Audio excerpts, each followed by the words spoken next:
we saw capitulation. There's just no doubt about that. Where like you can go through like, all these statistics, average cost basis, whatever, the average Bitcoin holder was underwater, in the fall of 2022. That happens cyclically every single Bitcoin bear market.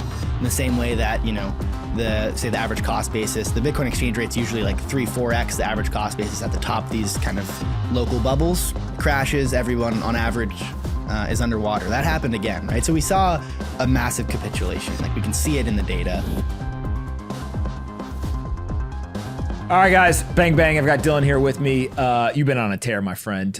Although I can't see your tweets all the time because I think they're suppressing you somehow, you've been firing for like 6 months straight. I don't know what happened. Contagion, macro issues, nonsense in the Bitcoin markets, but nonsense in the crypto markets. When you look back over the last 6 months or so, we'll go back pre-FTX and kind of the second wave, if you will, of all the failures in the industry. Yeah. How do you think about what's transpired? Like, how do you describe what's happened? Yeah, it was, it was the biggest absolute contagion event in the history of Bitcoin, crypto broadly. It was like Bitcoin's first kind of native financial crisis with no lender of last resort. So that was like certainly an interesting phenomenon to observe as a participant and just kind of an outside observer of a lot of these different exchanges and the broad ecosystem. There was kind of a convergence between Bitcoin and macro for all of 2022. And then there was the, kind of a decoupling, but unlike what people suspected, it was a decoupling to the downside. And so, yeah, I think we flushed everything out for the most part.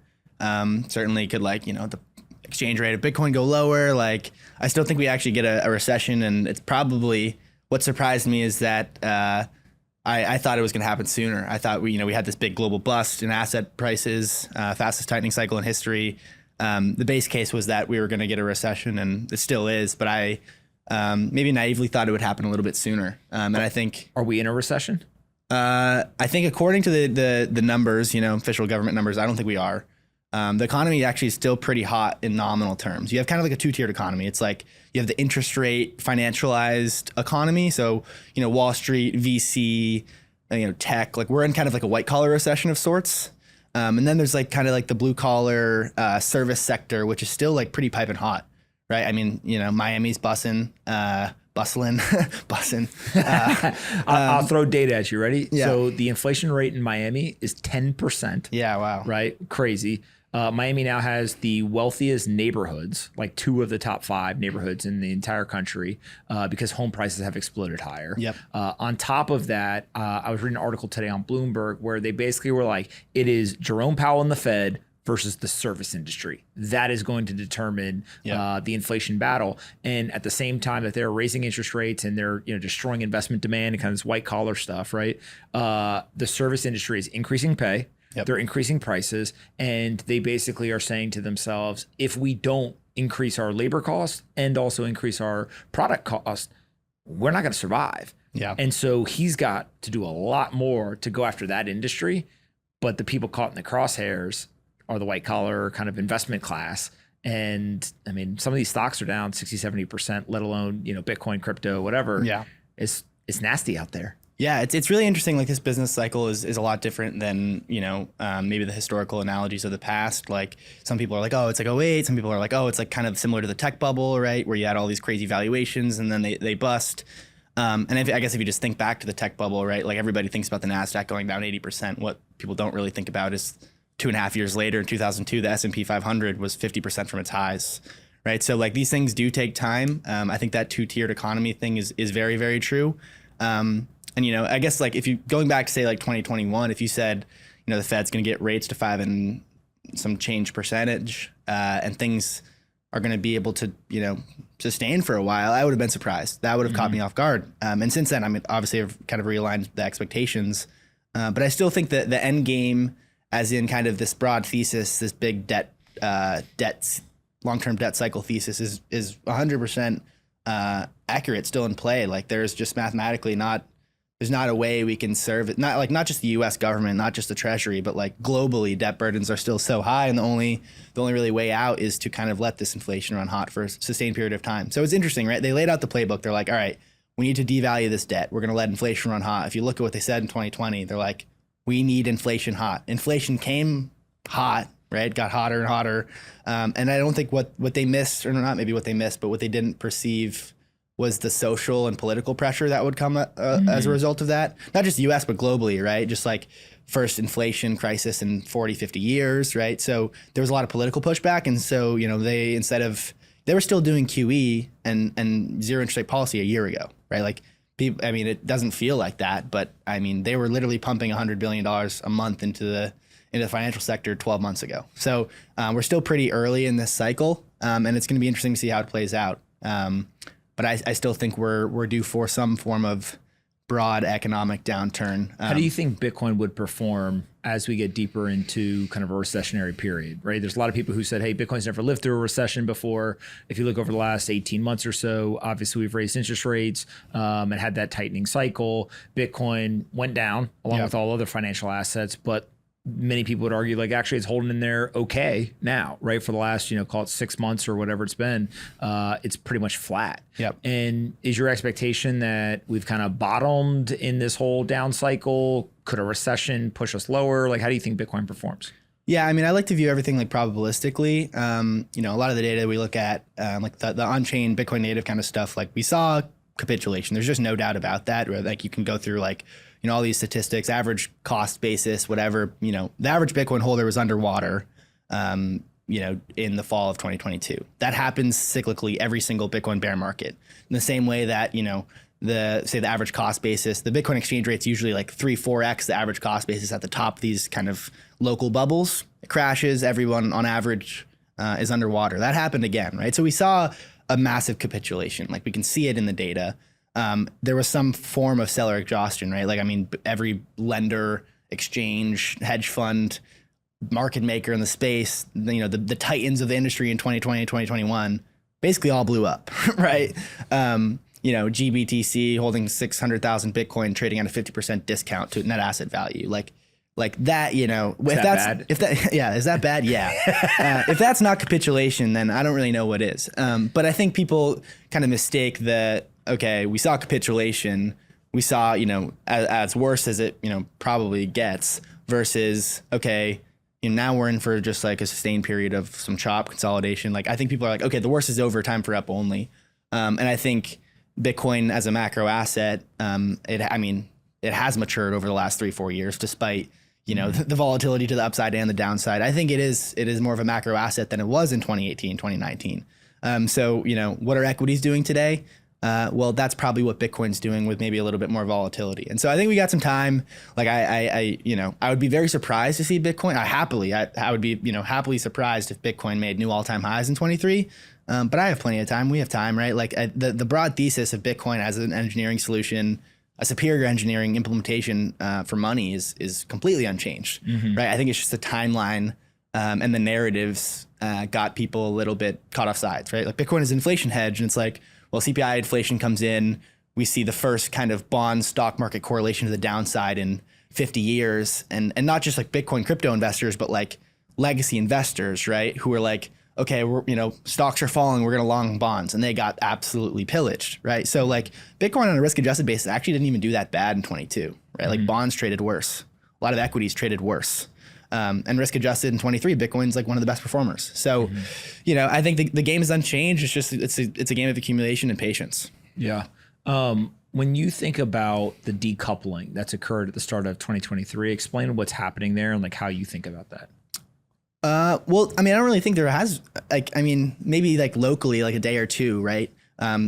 Decent short squeeze in Bitcoin, but like you saw kind of a rip in a lot of these kind of beaten up names, right? Whether it's like the Teslas of the world or tech or equities broadly. We kind of just saw on like a general risk on rally. Why do you think that's happening? That is like, I'm trying to front run the Fed pivot or something else? Yeah, I think there was a belief that I think is reversing that, okay, we're going to see that. I think the consensus in Q4 of 22 was, okay, we got this tightening cycle. Things are really slowing down. The inflation is actually, transitory. We're going to return to this meme 2% year over year line, and the Fed's going to cut in 23. You saw Fed futures, the bond market really kind of expect that, okay, we're going to go from 4 or 5% rates down to 3. we're going to ease. Stocks kind of front ran that. Bonds were pricing in a recession, and equities were pricing in like this Goldilocks scenario of no earnings recession and, you know, future cuts. And now all of those cuts that were expected in 23, you know, 3-4 rate cuts, that's all kind of been priced back out. So no cuts in 23. Economy is still really nominally hot. And I think now 2024 is when broadly consensus is starting to price in that real slowdown. So earnings recession, you know, the Fed's like openly stating we want slack in the labor market. You know, that is a translation for we want some of you guys to get fired from your jobs.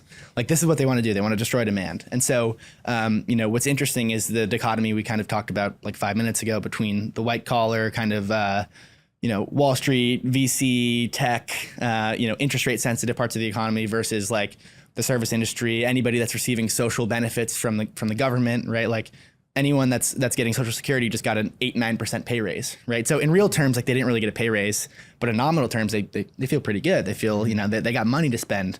There's still like $1.5 trillion of like excess savings from all the COVID stimulus that hasn't been run through. So there's like, you know, the consumer, despite, you know, the savings rate being low, the consumer still has a good amount of cash to chuck around. So the economy is, you know, if you asked me 6 months ago, 2023, we're going to see no recession, I would have been very, very surprised. But I think the data is showing that, you know, the U.S. at least is in a pretty decent spot. And so that gives the Fed some room. So, I mean, to be honest, I wouldn't even be surprised to see 6% rates on the Fed funds. But if you told me that in 2020, I would have said, no way, you know? Yeah. So I mean, that's certainly something that's evolved. What is interesting is things like service worker pay continues to be very strong and increasing. A lot of these like local small businesses increasing prices. We see kind of this white collar recession that you're describing. But when we look at the American consumer, you have a savings rate that has been absolutely destroyed. I think it's at a historic low, credit card debt exploding upwards, interest rate on that credit card debt exploding upwards. And it's like all the signs that like the consumer's in trouble. And at the same time that we're like on the precipice of a recession and the consumer is struggling, the Fed is basically like kind of walking over to the cliff and they're like, I'm going to kick these people off, right? And like, let's see what happens. Do you think that they have to just focus on inflation and like whatever pain comes to the consumer, we just got to deal with it? Or like, can there be that soft landing that they keep kind of pointing to, saying like, you know, we'll put the ship right into the Hudson, like a Pilot Sully over there, and like we'll be good. We'll all walk out of this thing. Yeah, I think you know, there was increasing belief in late Q4, early Q1, you know, January timeframe where it was like, okay, we're going to go from, everyone kind of thought there was a hard landing coming to soft landing to no landing, right? Like, oh, this all of a sudden, you know, they might actually do this. And I think with kind of, you see like China opening up, they're, you know, shoving money out again, they're printing, you know, the consumer's still pretty strong. Like you're talking about the service industry, that's still piping hot. Inflation, which is, you know, part of their dual mandate, we could debate, you know, I think that's a different story about like whether that mandate is even not worthy, but, you know, they're kind of their dual mandate of maximum unemployment and 2% inflation. Or, you know, what's the official wording of that? Price stability, right? It's not, I mean, price increasing isn't stability, but that's another story. I mean, we can have that debate about whether that's even the right goal to have. And some Do you think it is? I think it's, you know, part of this Keynesian economic paradigm, which is, you know, everybody's kind of been raised in and brought up in. And so like the Bitcoin perspective, the Austrian perspective kind of looks outside of that box, almost like, you know, from like a fourth dimension. It's like we're looking in on this system, this incumbent system, like, you know, this is the matrix. But this is the world we're in, right? I'm not naive enough to not understand the game that's being played, right? So the Fed, despite, you know, the labor force participation dropping after COVID, right? This official data says unemployment's at 50-year lows, right? So 3.4%. 3.4%. Did you read the numbers? Yeah. And a small business down the street can't find anyone to work. Yeah. And so it's certainly a really interesting business cycle. And I think they're going to really, and who knows, maybe they don't follow through. Maybe, you know, Powell kind of, as Arthur Burns reincarnated, you know, the Fed chair that in the face of inflation kind of backed off and let it rip, right? That would certainly be very, very interesting. But I think, and this is political, right? I think they were embarrassed by the transitory call in 21. Inflation's transitory. Don't worry, guys. They were dead wrong. And because of that, their credibility was kind of shot a little bit. So I think they're going to try to reinforce their dominance, I guess, on the market. And I think they purposefully want to inflict pain. So, financial assets, some people are pretty bullish for 23. I think stocks and bonds continue to be correlated. I think they struggle. I think Bitcoin could have periods of decoupling or relative strength, but I don't suspect a raging bull market, at least for the time being. So Bitcoin, if we look at the on-chain metrics, I think it's 73% or so of all Bitcoin in circulation hasn't moved in over a year or somewhere around there, whatever the date is or data is today. That would say that we have a highly illiquid market. Yep. But in order to get that raging bull market, you need some sort of catalyst. When you look out over the next couple of years, some people may point to the halving.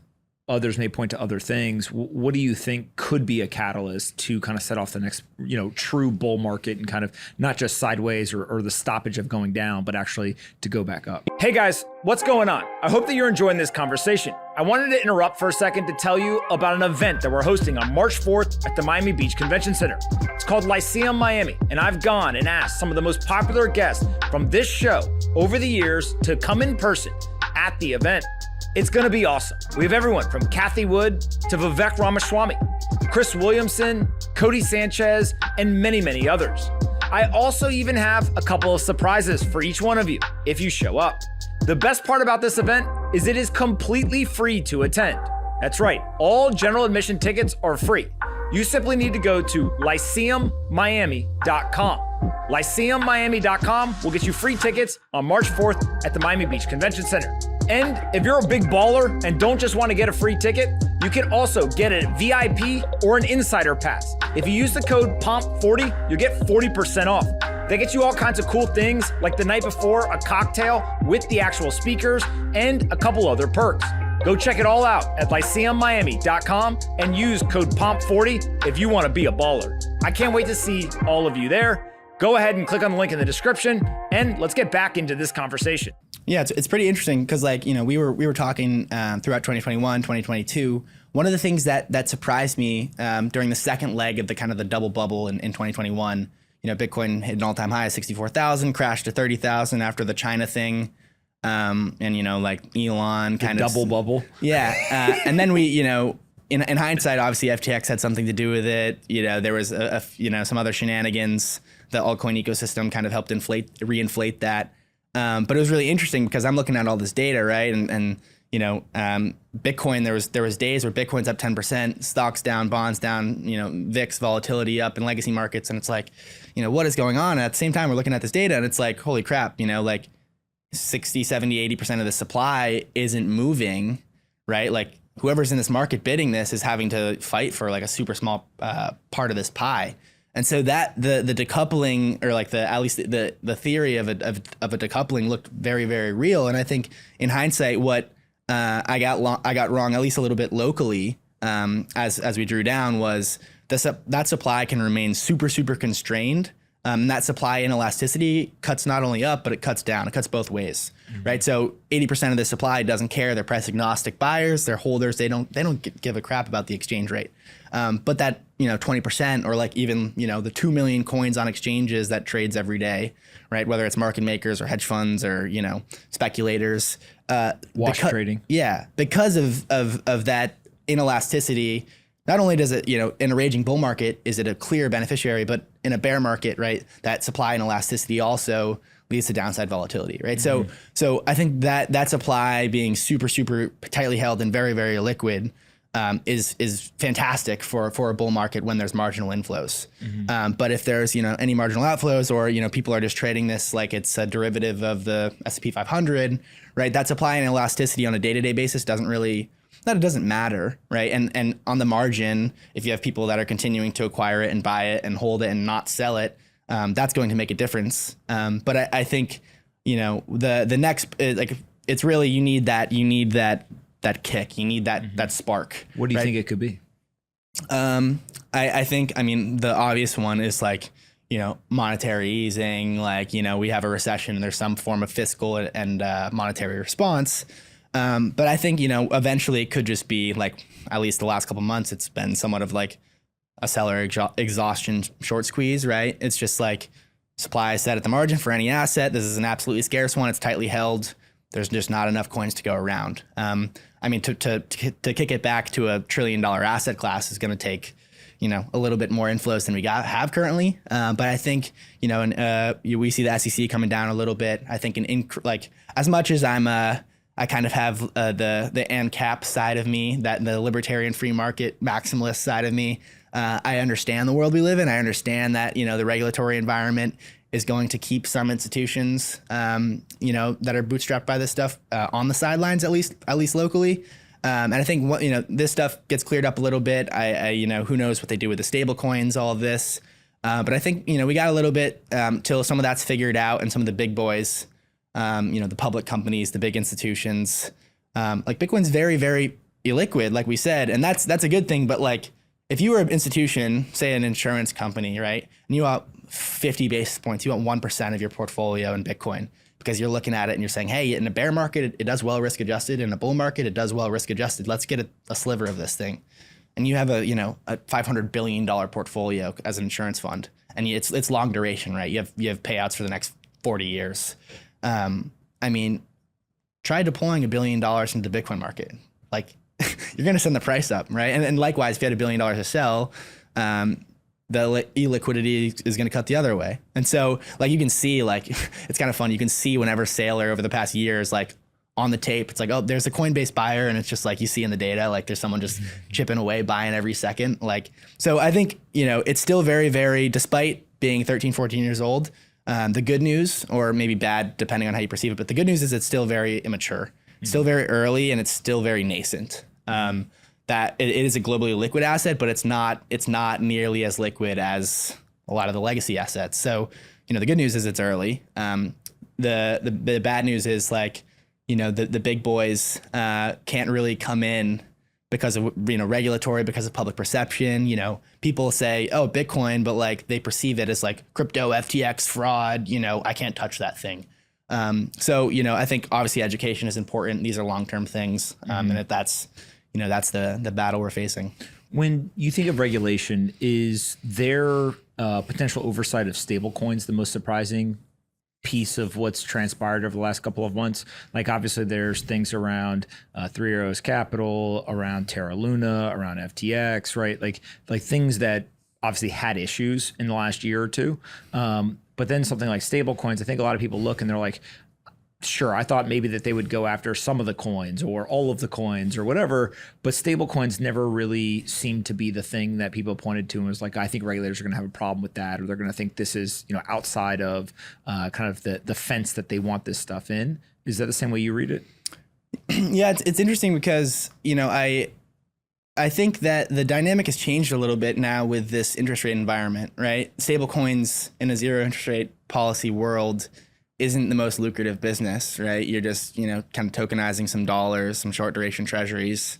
And, there's the compliance costs and all this other stuff. If you want to operate in the US, obviously there's the Tethers of the world and whatnot. But with short end rates at 5%, having a multi-billion-dollar stable coin is a profit puppy, right? Coinbase just reported their revenue. I forget what the numbers were, but a lot of their revenue is just from their Circle program. They just have a bunch of cash.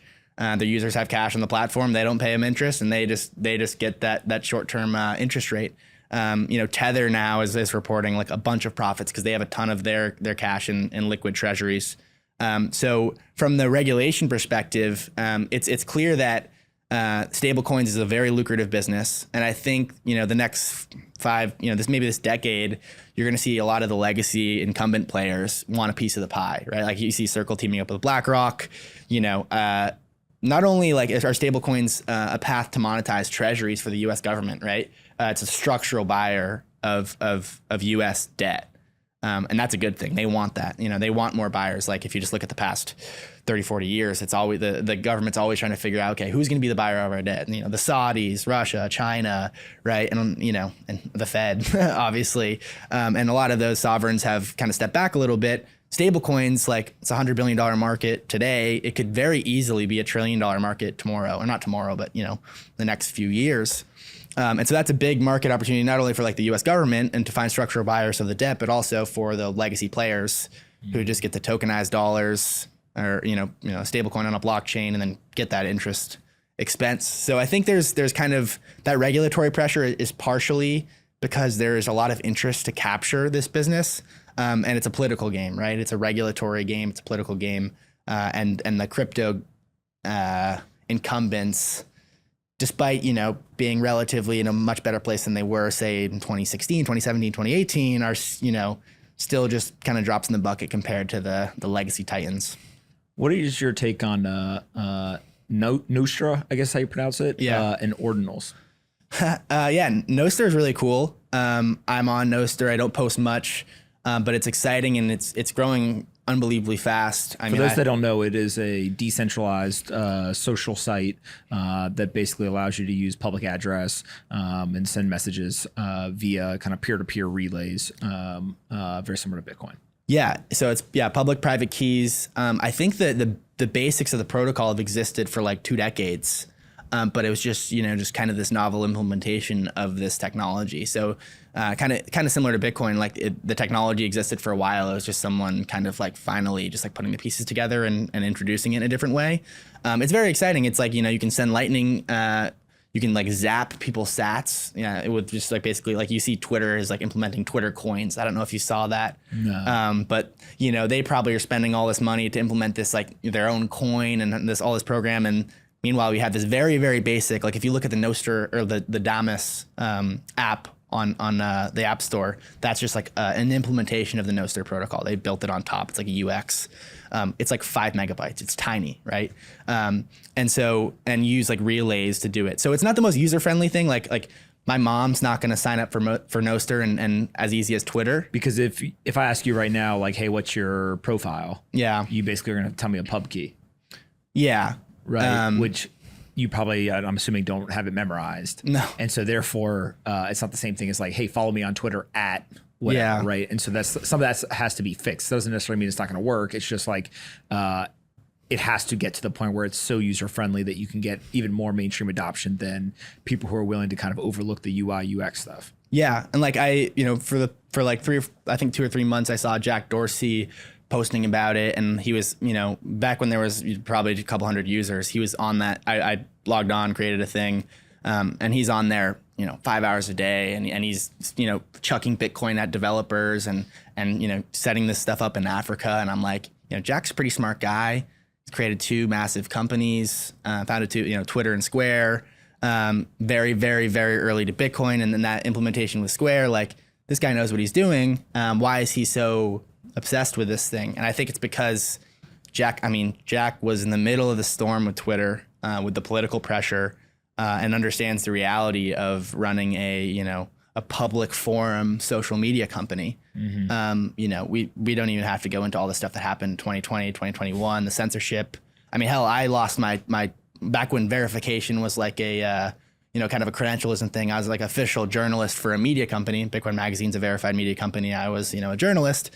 Posted some COVID wrongthink. I lost my verification, and they said, I got an email. You're no longer notable, and it was essentially like it was a warning shot. It was like, hey, like, and for me, like Twitter is like a pretty important part of my career and what I do, and so it was like, all right, like it was almost like I self-censored because like I don't want to get banned off this site. It's very integral to what I do, and you saw a lot of people, like prominent, scientists, whatever, that it got banned. So there's problems with centralized social media, and I think the reason Jack's so obsessive with Nostr, not obsessive, but passionate, and funding all this development, is because the idea of a decentralized identification system and social network is very, very powerful. Another kind of rabbit hole is like deep fakes and artificial intelligence. Like Pomp, both of us and you, way more than myself, have hundreds, thousands of hours of live video out there for the internet. I don't know if you've seen like the Joe Biden, Donald Trump kind of deep fakes where they're talking to each other and saying funny stuff. I want someone to put me in the video game with Biden, Trump, and like you can throw somebody else in there and just like 2-on-2 and let us go at it. But like it's funny, but it's also a little scary in the sense Scary of, as shit. like, I mean, this is relatively new technology. I mean, I guess they've been building it behind the scenes, but extrapolate it out, right? Just like the general trend of technology where it's going. In 5 years from now, it's probably going to be trivial to fake a video of yourself saying something, and whatever it may be, right? It can be as malicious or fun as you want to envision. But how do you verify what's real and not in a world where it costs nothing to create a fake of something, right? And we're already like, we're not screwed, but your 10,000 hours of content's already there, right? Maybe you could try to scrub it all, but you can't scrub it. So the decentralized identification as a concept, as like, okay, this is a public-private key verification system for me and what I say and what I post, right? Like, I think that's not even just with Nostr, but in general, you're going to need something like that to verify publicly in the future. And so I don't know what that world looks like, but that trend is really something that has caught my attention recently. What about Ordinals? Are you NFT maximalist now? I don't have any NFT maximalist. I think it's interesting. It's the surprising thing was that a lot of extremely smart Bitcoin technologists, developers, like Luke Dasher Jr., like creator of the SegWit implementation, kind of solution to the block war drama conflict in 2017.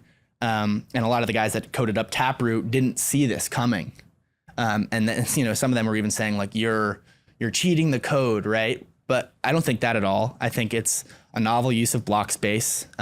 This is a free market.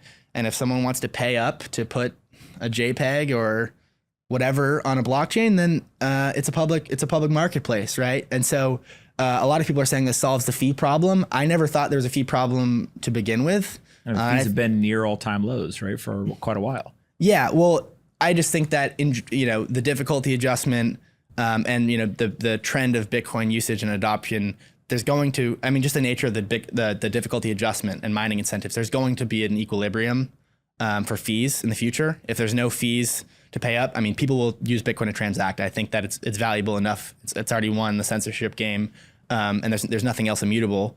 So people will pay to use Bitcoin. If there's not enough fees, miners will stop mining.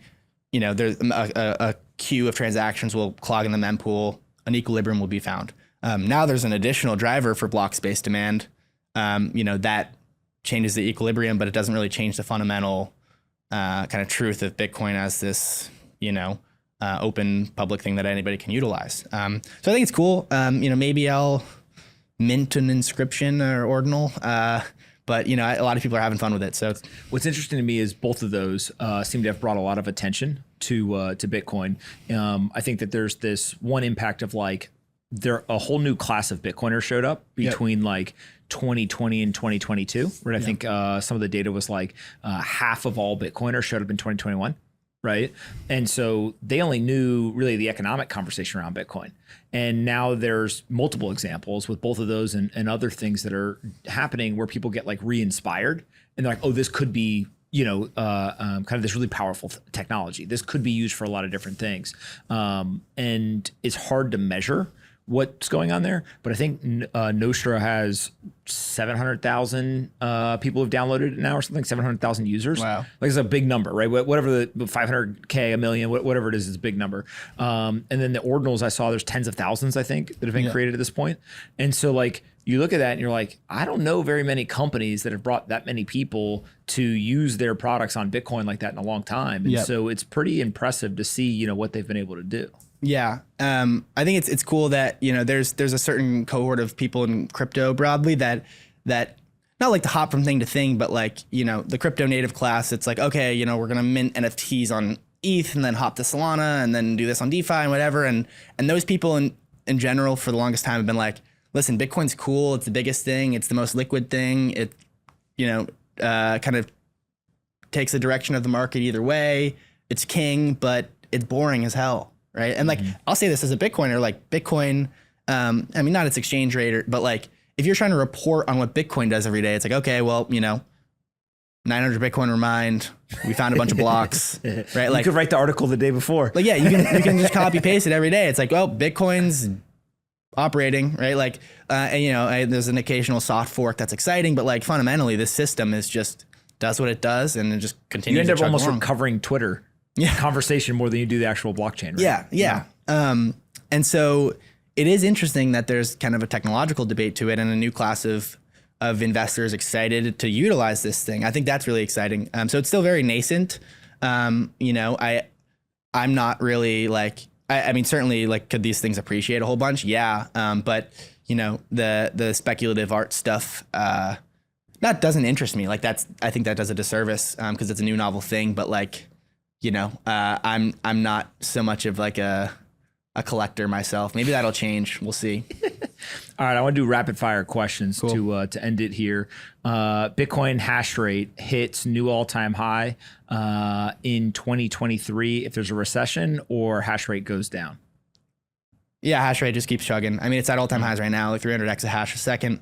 I think there's a bunch of ASICs on the sidelines waiting. Like, if price ticks up at all, you're going to see more of that come online. I think there's a structural shortage of rack space after all these mining blowups. Core Scientific, Celsius, all this, they're all miners. And so this stuff takes time. But yeah, I mean, it's certainly, mining is the most brutal competitive business in the world. And you have to be a top tier operation to survive multiple cycles. China continues to be abrasive towards Bitcoin, or they reverse course, realize they made a mistake and come back? I'm not a China expert, but communism and Bitcoin don't mix. It's oil and water. So I'd be surprised if Xi Jinping, open arm embraced Bitcoin, but who knows? New York, Nashville, Miami, Austin, San Francisco, or LA? Never been to San Fran. Been to LA once. Pretty bullish on Nashville, bullish on Miami, bullish on New York. I guess I'll just go with Nashville because that's where BTC Inc. is from. But gotta love the no tax jurisdictions too. So Miami, I'll give it a runner up there. Tank top or Hawaiian shirt? Both. For those that are only listening, that's what he's wearing. Would you rather take the vaccine or buy Ethereum? Oof. I would load up on ETH. Yeah. All right, where can we send people to find you on the internet? You can find me on Twitter at @DylanLeClair_, DylanLeClair.com. Yeah, it's been a fun one. All right, I appreciate it very much. We'll definitely do it again. Cheers.